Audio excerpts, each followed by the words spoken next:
Hey, yo yo yo, salut les turfeuses et salut les turfeurs, bienvenue pour un nouveau pronostic de Benoît Requin. Ok, place au pronostic du quintet du mercredi 15 avril, direction Cordemais pour le prix de la commune de Cordemais. 3 attelés, 2825 mètres, 16 partants, réunion 1, course 4.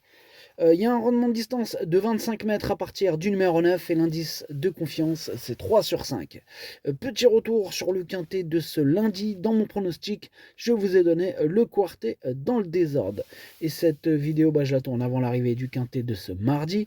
Je reviendrai dessus demain.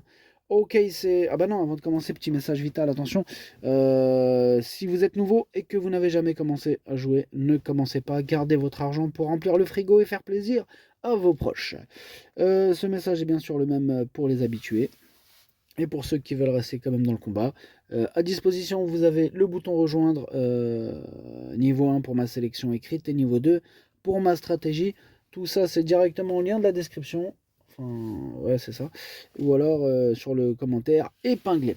Ok, c'est parti, on commence le pronostic et on commence avec le numéro 1, c'est Cool Georges. Ce numéro 1, je ne l'ai pas retenu. J'en ai préféré d'autres, mais je ne l'ai pas non plus rayé, vous me direz. Ouais, c'est quand même lui le chef et le capitaine de ma petite liste des possibles casseurs de tickets repérés. Attention. On passe au numéro 2, Caco et Gascogne. Lui, par contre, je le raye. On enchaîne avec le numéro 3, Jim Dalouette. Et on écoute Alain et Arnaud Chavat. Un des deux. Hein. Ouais, ce sera Arnaud. Jim Dalouette, il a effectué une bonne rentrée à Laval. Ferré, terminant derrière les chevaux classés. J'ai attendu de voir les forces en présence pour le déclarer partant. Ici, il découvre un bon engagement en tête, sur une piste roulante qu'il apprécie. Je le défère des postérieurs et le plaque des antérieurs. Il peut aller de l'avant si besoin. Il a une belle carte à jouer. Il a une très belle carte à jouer, je le pense aussi. Écoutez, moi, il fait partie de mes préférés, ce numéro 3. Hein. Je l'ai carrément mis deuxième.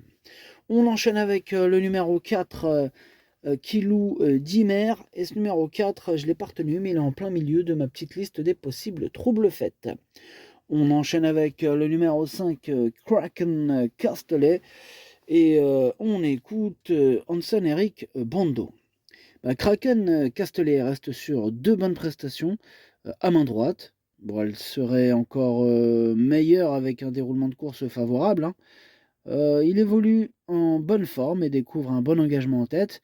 Ici, avec un déroulement favorable, j'espère bien le voir terminer parmi les 5 premiers. Revenir à main gauche n'est pas un problème. Tant mieux si c'est pas un problème, car ce numéro 5, je l'ai gardé dans mon prono et je l'ai mis 5e. On passe au numéro 6, Isis de Siva. Ce numéro 6, c'est un regret, c'est mon deuxième cheval de complément en cas de non partant. On passe au numéro 7, Capucha Mip, et on écoute Hugues Montulé. Capucha Mip avait besoin de vacances après une bonne saison dernière. Elle a effectué un séjour à la mer et s'exerce bien depuis qu'elle est revenue à l'écurie. Elle n'est peut-être pas encore à 100% pour cette rentrée, mais elle a du travail. Elle fait face à un bel engagement, à la limite du recul, et l'épreuve me paraît ouverte. Sa place est dans le quintet, et mieux si tout se passe bien. Ok, merci Hugues. Écoutez, moi ce numéro 7, je l'ai gardé en bout de combinaison. Attention, il ne faudra pas le sous-estimer. On passe au numéro 8, Jag Royal, et on écoute Cédric Terry. Jag Royal s'est lancé au galop pour sa rentrée dernièrement à Saint-Malo, mais il a travaillé correctement en retrait. Nous avons essayé de le préparer au mieux pour cet engagement idéal, à la limite du recul. Certes, il se montre parfois fautif, mais il a des titres à faire valoir. Il est capable de prendre le train à son compte et d'aller loin. Il fait partie des bonnes chances de ce quintet. Moi, il me plaît bien ce numéro 8. Je trouve qu'il a largement sa place dans les 5. Je l'ai gardé, je l'ai mis à la 6e place de mon pronom. On passe au numéro 9, Jolie Doll, et on écoute Madame Frédérique Françoise Bertrand. Jolie Doll avait la possibilité de courir dimanche dernier à Pontchâteau, mais face aux étrangers. J'ai préféré attendre 3 jours. Elle a joué de malchance lors de ses 3 dernières sorties. À Enghien, elle était ferrée sur une piste pénible. Elle rend la distance ici, mais elle est compétitive. Hein. Je la défère des antérieurs. Elle est très bien à l'entraînement et Paul a déjà gagné avec elle. Et oui, rappelez-vous qu'à partir du numéro 9, on rend 25 mètres. Et malgré ça, ce numéro 9, malgré cette distance à rendre, c'est tout simplement lui mon préféré. On passe au numéro 10, Hermès Smart. Ce numéro 10, je ne l'ai pas du tout retenu. On passe donc au numéro 11, Haribo du Carnois. Lui non plus, je ne l'ai pas retenu, mais lui par contre, je l'ai pas rayé. Il est quand même à l'arrière de ma petite liste des possibles troubles faites. On enchaîne avec le numéro 12, Gump du Poncelet. Et on écoute Joachim Brandon le Lièvre. Gump du Poncelet se présente un peu plus de 2 mois après sa victoire à Vincennes. Il apprécie de courir avec de la fraîcheur. Son entraîneur m'a indiqué l'avoir bien au travail. Il va se présenter déféré, ce qui l'aide bien. Il se plaît à Cordemais. Il faut rendre la distance, mais logiquement, il a sa place à l'arrivée à ce niveau. Ouais, je trouve qu'il a largement sa place dans les 5, même. Pourquoi pas viser une petite place sur le podium? Moi, je l'ai mis aux portes du podium, je l'ai mis 4ème, mais attention à ce numéro 12, hein, il peut faire mal. On passe au numéro 13, Icar Williams. Numéro 13, lui, par contre, je le raye. On enchaîne avec le numéro 14, Indien de Fontaine, et on écoute Pascal Danet. Indien de Fontaine avait besoin d'une vraie course avant ce bon engagement, même s'il rend la distance. Il a un bon comportement à Vincennes. Il a eu un bon comportement à Vincennes. Cette course lui a fait du bien. On a réservé Eric Raffin de suite après.